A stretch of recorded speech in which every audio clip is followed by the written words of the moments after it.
Good morning, and thank you for joining us for this online worship service of the First Unitarian Church of Alton on this 19th day of July 2020. The theme for all our services during July is spiritual practice. This is an online-only service as we do our part to help counteract the spread of COVID-19. You are welcome here, no matter who you are, no matter where you come from, no matter what your background. You are welcome here to join us as we proclaim worth in our spiritual journeys. You are welcome to join us as we sing songs that uplift our very beings. You are welcome to join us in community as we learn, live, and love together. All are welcome as we worship that which gives each of us meaning and value. We are Unitarian Universalists. I am Mary Johnson, and our speaker today is Jerry Johnson. We begin our worship with a prelude by our accompanist, Joy Heft.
If you have a candle or chalice, please light it now while I light our candle here, and we all join in saying a chalice lighting unison words shown on your screen. We hallow this time together by kindling the lamp of our heritage. Our opening words, as we join together, let us open our hearts so they may be filled with the spirit of love. Let us worship together. As Joy plays it through, please join in singing the first verse of our opening hymn, Come and Go With Me, number 1018 in the Teal hymnal, and on your screen.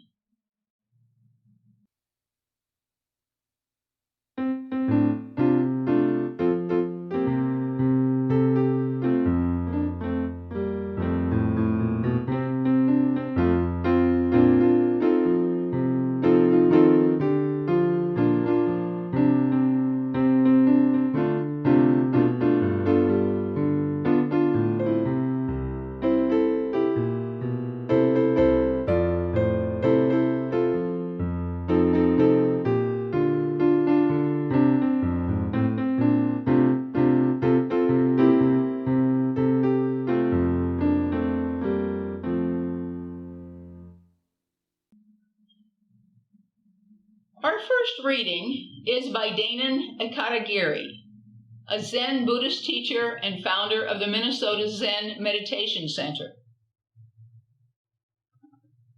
It is difficult to receive and accept oneness because human speculation doesn't catch it. But if you practice with full devotion, finally you will come to the final goal, silence. When you touch the core of existence and see the fundamental truth, there is nothing to say. You are just present in silence.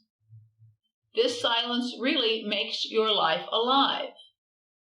Then, even though you don't say anything, your silence has lots of words, demonstrating the truth in a physical and mental way, which can be seen by others.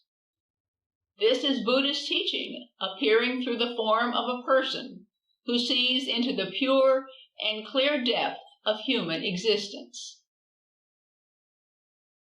Our second reading is by Josie Robinson, a licensed counselor and author of The Gratitude Jar. Simple gratitude practices can be incorporated easily, and I find myself using a handful of them every day. When I let up on the consistency, it shows. My life feels slightly off kilter. That feeling is useful information and tells me to go back to basics and practice gratitude for all the good, and even what feels like, at the time, the not-so-good experiences. They all prove useful. When paired with time, it equals perspective. And perspective is a powerful thing because it leads to gratitude. After Joy plays it through, please join in singing the first verse of our second hymn, Blessed Spirit of My Life, hymn number 86 in the Gray Hymnal and on your screen.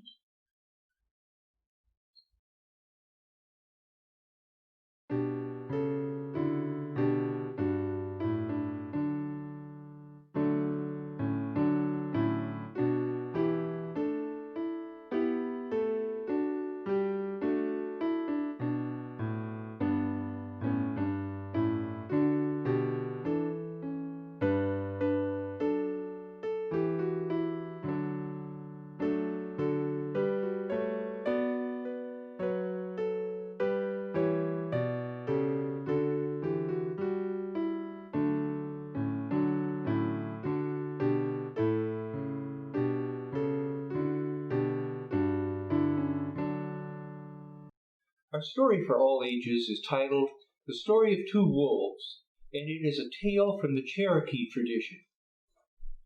An old man was teaching his grandson about life. A fight is going on inside me, he said to the boy. It is a terrible fight, and it is between two wolves. One is evil. He is anger, envy, sorrow, regret, greed, arrogance, self-pity, guilt, resentment, inferiority, lies, false pride, superiority, and ego. He continued, the other is good. He is joy, peace, love, hope, serenity, humility, kindness, benevolence, empathy, generosity, truth, compassion, and faith. The same fight is going on inside you and inside every other person too.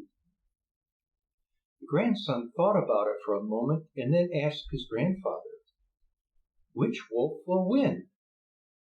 The old Cherokee simply replied, the one you feed.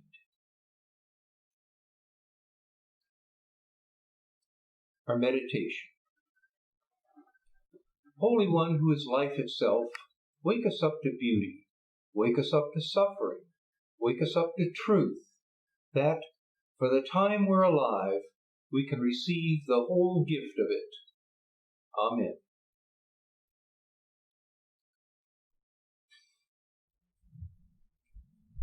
Our sermon today was written by the Reverend Joanne Giannino of the Unitarian Universalist Church of Urbana-Champaign and is titled, Follow Your Bliss. Do you have a spiritual practice? Have you ever had one? Have you thought about having one? By spiritual practice, I mean something you do regularly that brings you in touch with the miracle that we are here at all. Something that quiets your mind, opens your soul, helps you notice that what your mind does, and how your thoughts and feelings come and go. Something that makes your heart sing. What some people call spiritual discipline, or prayer practice, or devotion. Something which you commit to on a regular basis. Something that creates a time out of time, to open to a place that Joseph Campbell calls your bliss station. For some people, that is where they hear the voice of God, or that small voice within, or that place where there is no separation and all things are possible. You must have a room, says Campbell, or a certain hour or so in the day where you don't know what was in the newspapers that morning, you don't know who your friends are, you don't know what you owe anybody, you don't know what anybody owes to you. This is a place where you can simply experience and bring forth what you are and what you might be. This is the place of creative incubation. At first, you may find nothing happens here, but if you have a sacred place and use it, something will eventually happen. Another writer doesn't have a place where she sits to wait, but she does have a place she makes by intention. And I quote, "As long as I approached walking as an exercise, I never made it past the front door. But one day I was so anxious I felt I would jump out of my skin, and so bolted out of the house at lunchtime as if I were leaving the scene of a crime. Filled with disappointments, painful memories, and my own unrealistic expectations from the past, terrified of what the future held and the changes that were inevitable, the only safe place for me was the present moment, my foot against the pavement, the wind on my face, my breath entering and leaving my body. 40 minutes later, I stopped, discovered to my amazement that I was on the other side of town, and headed back home, calm and centered. I have been walking ever since." She calls this, end of quote. She calls this walking a moving meditation, a time when she tries to quiet the voices in her head, take long strides, and concentrate on the slow, steady rhythm of my breath, comforted by the inner silence. It is there that she finds peace. Coming to church each Sunday is a spiritual practice. Really, it was my first regular spiritual practice. I imagine that for many of you this is true as well. For some of you today, it might be your first time trying this new practice. Here's a story that may encourage you to keep coming. It goes something like this. A churchgoer wrote a letter to the editor to tell the world that it made no sense to go to church each Sunday. He wrote, "I've gone to church every Sunday for something like 30 years and heard something like 3,000 sermons. But for the life of me, I can't remember a single one of them. I think I'm wasting my time, and the ministers who write them are wasting their time too." Well, soon after that letter was printed, replies started to pour in. I guess this went on for some weeks, until a final letter was printed from another churchgoer. He wrote, "Well, I've been married for 30 years, and my partner has cooked me over 3,000 meals. But for the life of me, I can't remember the entire menu for any one of those meals. But I know this," he wrote, "they all nourished me and gave me strength to do my work. Likewise, going to church for 30 years has nourished me and given me strength of a different kind." What might 30 years of church going give you? For some, you might be able to calculate the gifts today. For others, you might only be able to imagine. There are many benefits to having a regular spiritual practice. I think today of a few. A practice can help us remember that we are physically part of something larger. Bodies sitting in chairs, resting on the earth, breath moving through lungs, part of the breath of earth. Objects in a landscape that is at once the same and ever-changing. The practice itself, once it gets in our bodies and in our souls, becomes something to count on, something that will get you through, that holds you and you can hold on to. It becomes a container when times get rough, something to rely on, something to access when we need to find the ground. Having a ritual, a routine, can be a touchstone, a home base from which to journey, a handhold in a storm, and spiritual practice connects each of us with other people who are likewise seeking to connect to that ineffable that we long to be more aware of, to touch and be in relationship, life's essence, the ground of being. I may not experience that ground the same way as another. I may call it by different names or envision its essential nature in alternate ways. But if I can come alive to the fact that each of us on this planet, waking, working, sleeping, dreaming, is also longing for connection, then perhaps there's a chance for true friendships, for real dialogue with appreciation of differences, and roads to peace. How do we start down that road? Have a practice. An anonymous but wise UU writes, walking, eating a meal, dancing, breathing, chanting, anything can be a practice as long as we are mindful. As long as we are fully present, there are many ways, many traditions. If we can simply learn to follow our breath in a steady way, attending to the inhalation and the exhalation, until we feel that we are no longer breathing, but are being breathed, we have grown in practice. The good thing about breathing or singing or silence or many other spiritual practices is that you can pick them up at any time of day as long as you have the practice of first and foremost doing them regularly at a certain time of day. A friend quietly pauses before meals to give thanks. Another, each time he hears a bell, stops to ask, "Am I aware of this moment?" Another chants a mantra when she is afraid. One of the most important things I have learned about spiritual practice is that you do it no matter what. Now, I know this is not always easy. I told you a few weeks ago that after the election, my normal spiritual practice disappeared on me. For years, my practice usually took place first thing in the morning after coffee and included saying aloud or singing words of hope and gratitude for the day, for myself and others, reading from a sacred text, which could be anything from the Bible to Sufi poetry to a chapter a day in Rabbi Kushner's When Bad Things Happen to Good People, and sitting in silence for several minutes. When I asked for help from colleagues, one suggested I try guided meditation through the app Insight Timer. Well, I can report now that it has made all the difference.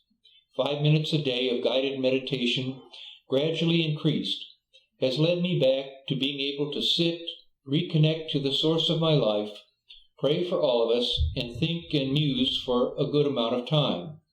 And the outcome is that the practice once again allows me to be more present to our larger life, with a lot of deep breaths, mind you.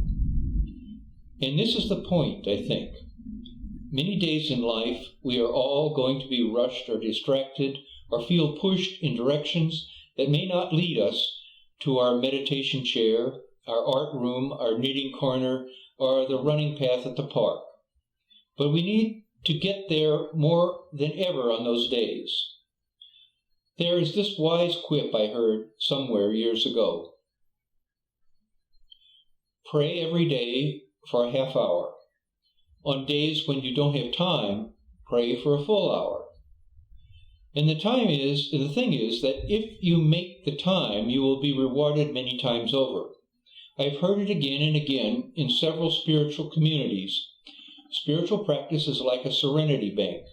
So let's create a repository of bliss, a fount of connection to the ever-loving source of life, or a reservoir of "this too shall pass," so that we can be fully on the moments we need to be present, whether we are engaging in works of citizenship, facing a medical diagnosis, or attending to the varied joys and sorrows tasks mundane and profane of daily life.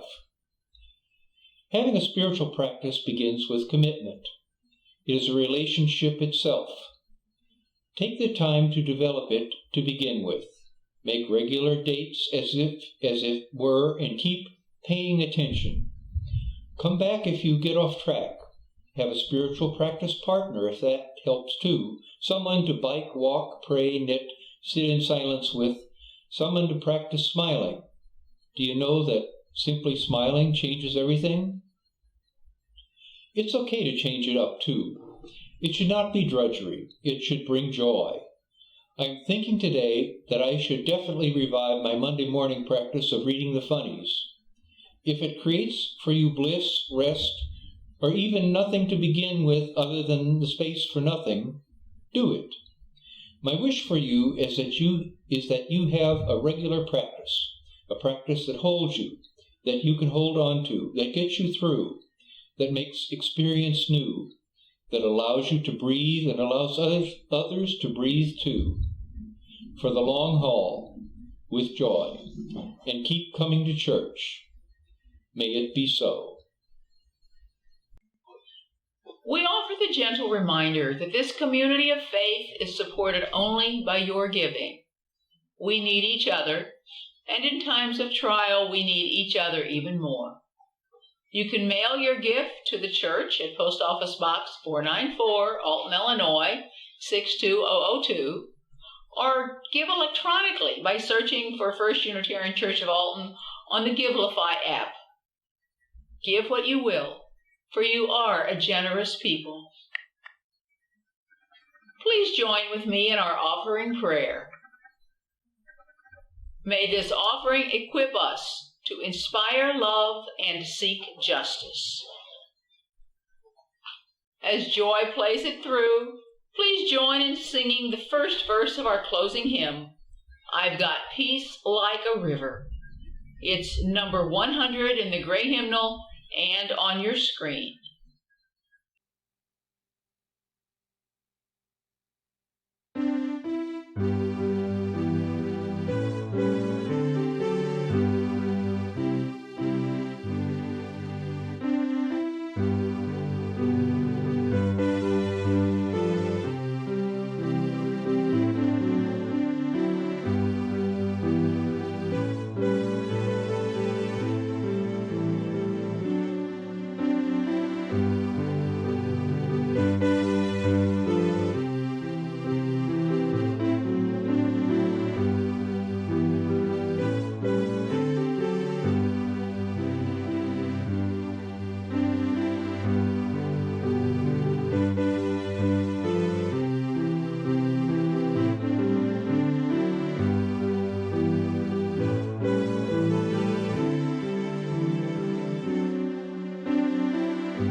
Our announcements. Next Sunday, July 26th, there will be a special congregational meeting held through Zoom at 10:45 a.m. The purpose of this meeting is to elect new members of the board to fill the positions recently vacated. Information about how to access Zoom for this special meeting was sent out electronically last Monday to church members, and a notice mailed to those who do not have internet access. If you need any assistance with accessing Zoom, please contact Ed Navarre before next Sunday.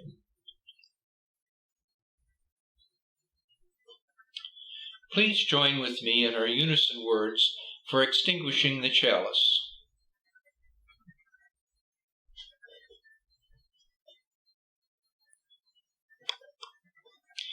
The light of truth and meaning cannot be put out. We are keepers of this flame until we meet again.